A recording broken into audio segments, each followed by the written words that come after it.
Gospel Time podcast with Brother Matthew Travis. Well, I thank you for joining me on November the 23rd, 2021 for a holiday exclusive podcast for Thanksgiving. Well, let's get the podcast and God bless you all.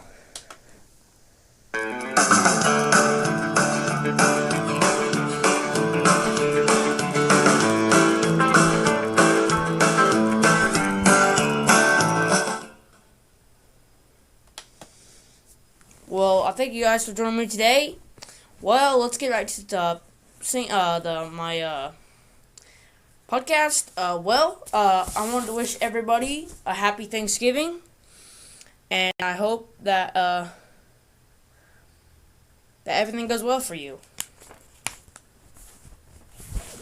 Well, if you will, this is a lot of people this is where a lot of people's going for Thanksgiving, because this is actually a Thanksgiving chapter in the Bible, Psalms 100.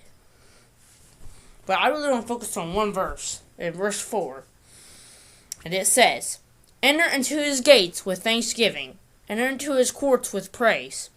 Be thankful unto him and bless his name." We got to enter into his gates with thanksgiving and into his courts with praise. Be thankful and bless his name. So, the meaning of Thanksgiving is a public acknowledgement of celebration of divine goodness, the act of giving thanks, a prayer expressing gratitude. Now, what does gratitude mean? That means thankfulness. We got to be coming into his gates with thankfulness, and we got to come into his gates with prayer and goodness. So, then I want you, if you will, turn to Luke chapter 15, verse 8. And it says, "Either woman have 10 pieces of silver, if she lose one piece, doeth not light a candle and sweep the house, and seek diligently till she find it? And when she hath found it, she calleth her friends and her neighbors together, saying, Rejoice with me, for I have found the piece which I had lost. Likewise I say unto you, there is joy in the presence of the Lord, of the angels of God, over one sinner that repenteth." Verse 9 says, and the verse it says, rejoice in a way you can say that means thanksgiving or joyful. She rejoiced and thanked God.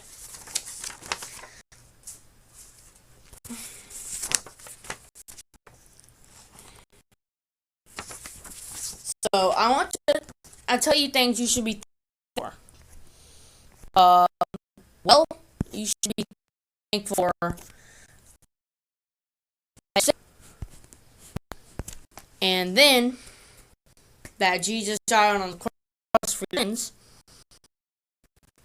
And then number 3, you got food. And then number 4, a roof under you. And then number 5, clothes and shoes. Number 6, a car to drive in. Number 7, opportunity to go to church. Number 8, thankful for your family. Number 9, your friends. And number 10, for your pastor. I got a pastor, and I'm very thankful for him, because what a pastor does, they lead you in the right way. And that's what a pastor is supposed to do, and they do. If the pastor is right, he will lead you in the right way. I want to, the first one is saved. You should be thankful that you are saved, and all the other ones. But before my podcast is over, I want to tell you about number 2. We should be thankful that Jesus died on the cross. That's why sinners can come to repentance. Jesus to Jesus. Well, I thank you. Well, let me go to, if you guys will, if you will, turn to Psalms chapter 50 and verse 14.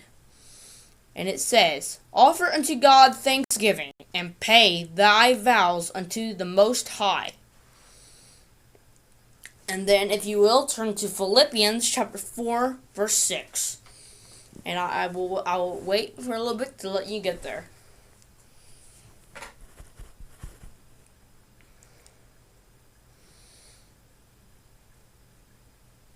Are you there? Okay. Well, it says, "Be careful for nothing, but in everything, by prayer and supplication with thanksgiving, let your request be made known unto God." We need to be thankful for stuff. The woman in the Bible put 2 coins in the temple offering. She was thankful for what she had, even though she was poor. Jesus said she put more in than all the people that put a lot of money in. Because she did. The disciples wanted Jesus to explain it. Jesus said the people that put a lot of money in, they put money in that they didn't need. But she put all in the offering. She was thankful. But the people that put a lot of money in wanted people to see them. They weren't thankful. And a lot of people, there's 4 people in the Bible that were really thankful. There's probably way more. I just got a few examples. Now, the 3 men. Who's the 3 men? The 3 men in the fiery furnace. Shadrach, Meshach, and Abednego. The 3 people.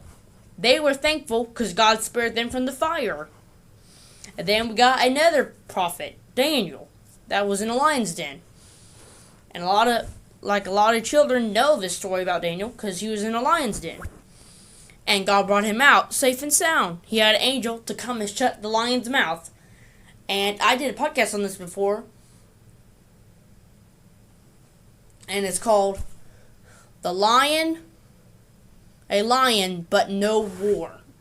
I thought that was really saying there were lions in there, and he should have been afraid, but he wasn't, because he knew God was with them. And there was lions in there, but there was no roar that came out of them. Because God shut the lion's mouth. Then Jonah ran from God, and he went to Tarshish. But he could not run from God, because you cannot run from God. He will find you wherever you are. But when he told him, after he went in the way for 3 nights and 3 days, 3 days and 3 nights, he got spit out on the shore, and God told him to go to Nineveh, and he listened, and he went to Nineveh. He was thankful that God spared him. Then the leper. Remember the 10 lepers in the Bible? I think it is recorded in Matthew chapter 10. We'll be doing that in my series probably. So I hope you join me for that, and you can join me for my series on Jesus' ministry. The first episode will be on Saturday if you guys would like to join me. And let's get back to leper now. The 10 lepers. But Jesus healed them all. But only one came back and thanked him. The key word, thanked him. Thanked him for healing them. But they didn't. They just went on. But one leper came back. You can see in the key verse, it says in Psalms chapter, and it says, "Likewise I say unto you, there is joy in the presence of the angels of God over one sinner that repenteth." Well, that one leper came to Jesus. He wasn't repenting. What he was doing, he was thanking him. At least, if there was one, at least that one knew what he was supposed to do. Well,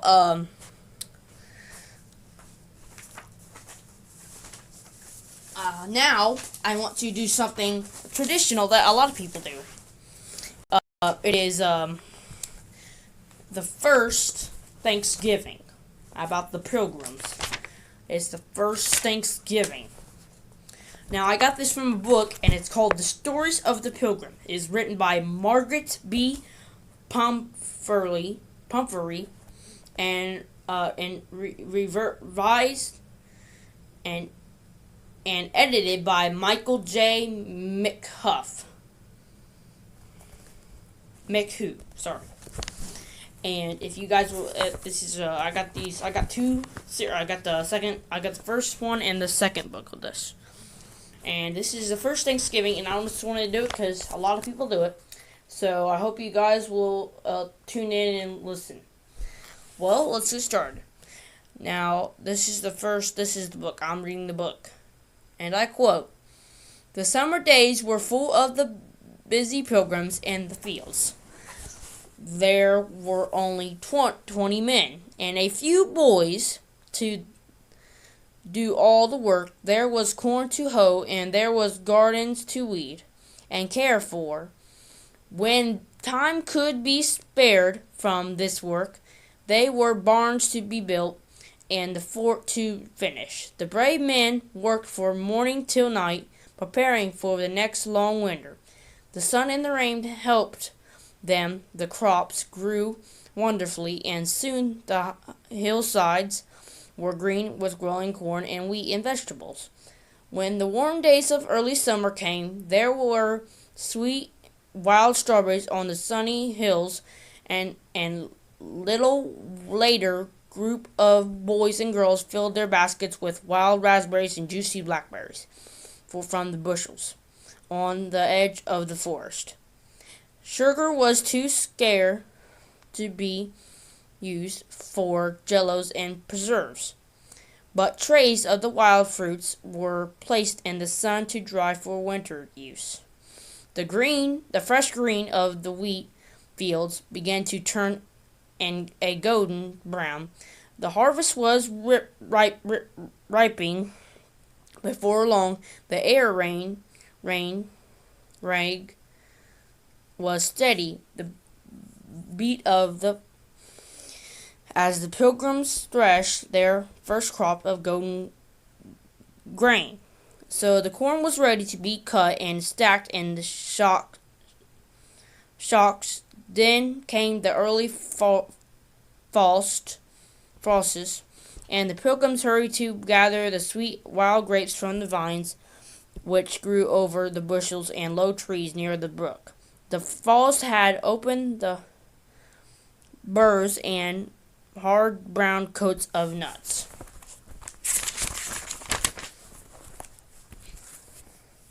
And every day Squirtle went with a merry group of boys to gather chestnuts, hickory nuts, and beech nuts and walnuts. At the last harvest was all gathered, and the pilgrims rejoiced as they saw the bountiful supply of food for the winter. Some of the golden ears of corn they hung above the fireplace to dry for seed. The rest they shelved and burned in the ground, and as Squirtle showed them how to do. As the evening grew longer and colder, the pilgrims often went and spent an hour or two at Elder Brewster's. The men piled great logs upon the fire. Then the girls and boys drew the chairs and benches near the huge fireplace, and all would sit in the twilight and talk. Some